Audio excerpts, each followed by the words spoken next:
Bonjour à toutes et à tous et bienvenue sur Blabla Katie. My name is Katie and today we are going to blabla about what you should ask yourself before finding an apartment in France. So if you watched one of my recent videos on how to find an apartment in France, you know that there are kind of a lot of things that you have to keep track of in order to go through this process successfully. And I think that finding the perfect apartment in France is going to mean something different for everybody who's going through that process, but I want to help you as much as possible because I know it is super overwhelming. So something that I talked about in that video was coming up with your list of negotiables and non-negotiables, but I wanted to have this video specifically go over every single thing I ask myself in the planning process. This will also really help in the actual search process. For example, if you're looking at listings online, which is something that I'm actually going to be doing with you in my next video. So definitely subscribe if you don't want to miss that. But for this video, it really is just about what you need to know, what you should be asking yourself before finding an apartment in France.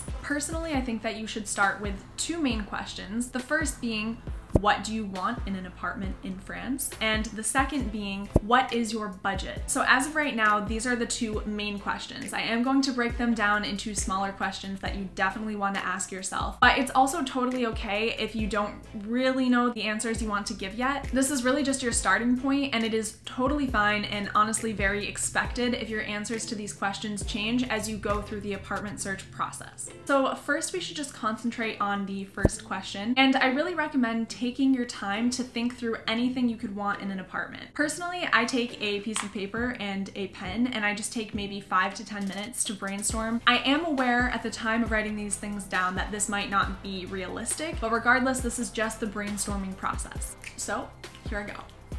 Alright, so you'll want to ask yourself things like, how big do you want the apartment to be? How many rooms? Do you want it to be furnished or unfurnished? How close to your workplace or to supermarkets or restaurants or to public transportation do you want this apartment to be? Do you have a specific floor that you want to live on? What appliances would you like? Do you want to have roommates? Do you already want Wi-Fi to be set up in the apartment? Do you have a specific neighborhood you want to live in? Or do you have an abstract idea of what you want the neighborhood to be like? And of course, if you have any other preferences, write those down as well. Okay, so I have written down my list. I will put a screenshot of this on the screen, but there are some things on this list that I want to talk about just because you might not know information about this. So to answer the question, what size do you want the apartment to be? The size is going to be in square meters, and you might not really know, okay, how many square meters is a room? And all I can really go off of is that my old apartment in France, which I have photos of it in that prior video that I've already mentioned a million times. And that apartment I felt like was perfect for one person. That's kind of my baseline. So my range is 20 to 30 square meters. And this is something that should be listed on the apartment when you look on the websites and apps that we will be looking into next week's video. But I also made a note that I think is really important to consider. I think about the potential reality if we were to have another pandemic or say another strand were to come out that would force everybody to be in lockdown again. What would I need in an apartment to feel comfortable being by myself at home essentially all the time? And so for me, I think that it's really important to keep in mind not only your preferences, but also your preferences in the case of something like 2020 happening again. This is also why I wrote down later on the list, windows, natural light, because I don't really know anybody who doesn't thrive off of natural light, but it sincerely is something that I need. So before the pandemic, I lived in New York City for 2 years. I had a small room with one window that had barely any natural light coming through, and I was so sad. So personally, I know that windows and natural light are such a huge selling point for me. And again, this just goes back to the idea of what I would need to feel comfortable living in a space 24/7 if I were to be in lockdown again. I do also want to point out that I wrote that a studio is fine, chambre de bonne would also work. So a studio is really just like one big room. You are going to most likely have a bed, kitchen area, and a bathroom sort of in the same space. Maybe the bathroom will be partitioned off by itself. It'll depend on the apartment, but a studio really is like one big room and everything is just there. I also said a chambre de bonne would be fine, and sometimes listings will say a studio when they mean chambre de bonne, or the two can be conflated, but a chambre de bonne is literally former maids' quarters. So you'll probably only find chambre de bonne in larger cities, but at the very top of buildings, that's where maids used to live so that they had easy access to the people that they were working for all the time. So these chambre de bonne, it really depends depends on if they've been renovated or not, but normally they're not going to have a WC, a toilet. If they do, they're often just kind of out in the open. That being said, I have seen other chambres de bonne where there are toilets that are partitioned off in the actual chambre. But this is just something to be aware of as you're looking through these listings, that sometimes a studio or a chambre de bonne is going to be sort of the same thing. And that's why it's really important, like I was saying before, to make sure you're paying attention to the square meters of whatever space you're looking at, because chambre de bonne more often than not are going to be super cramped. And again, this is something you just want to take into consideration, especially if something like quarantine were to happen again. I know that I'm throwing a couple different vocab words at you like WC and chambre de bonne, but I will go more in depth on vocabulary for finding an apartment in France in next week's video as well, so we can just put a pin in that for now. So now the next step that you want to do is to divide these into negotiables and non-negotiables. So things that you absolutely must have in an apartment for you to be interested in it, and other things that would be a really nice add-on but that you're okay with ultimately if it's not included.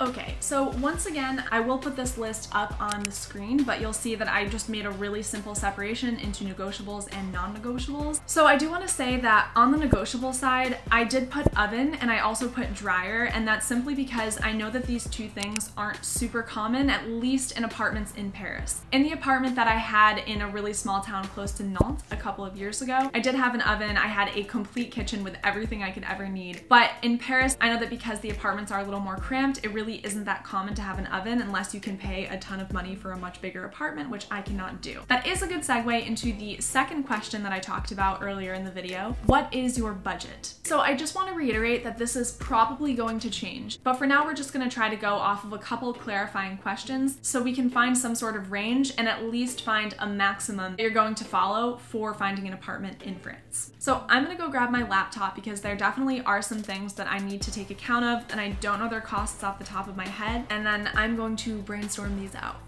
You want to ask yourself, how much is your salary each month? So you know that at least you cannot go above that unless you have any extra funds that you've already saved up, which is the next question. Do you have anything else in your bank account that you are going to be using during your time in France? You also want to think about what your other costs are. For example, buying groceries, doing social outings, going on public transportation. What's really helpful, I think, to take into account how much you're spending currently, and also just to be aware of what you might buy when you're in France.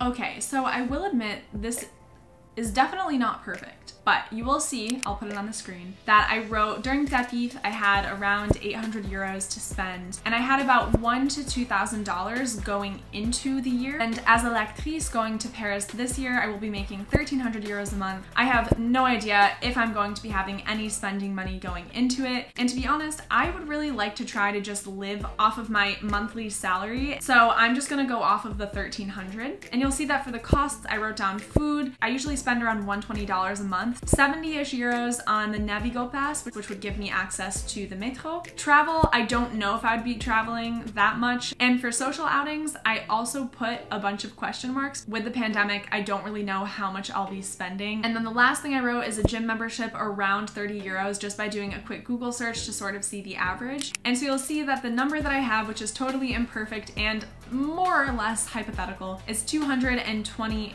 euros, I suppose. We'll go with euros instead of dollars. So this means, okay, so I should have 1070 euros left. Of course, this does not mean that I want to spend all of that hypothetically on an apartment. So I think that I'm gonna bump this down by at least a couple hundred more. I'm going to just say, and again, this is super hypothetical, that my minimum is going to be 650 euro, because that will be half of what I'm making each month.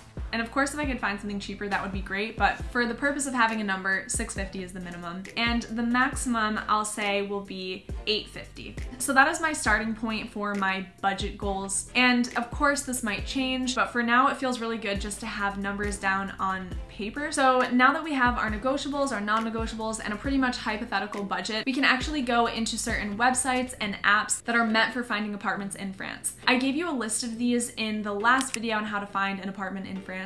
And in next week's video, I'm going to go into a couple of them with you, both so that you can see what it's like to put these into the filters and so that I can give you important French vocabulary for the apartment search in France. So that is all for now. I hope that this was a clarifying step in finding the perfect apartment for you in France. Don't forget to like this video if you got any value out of it, and I will see you next time.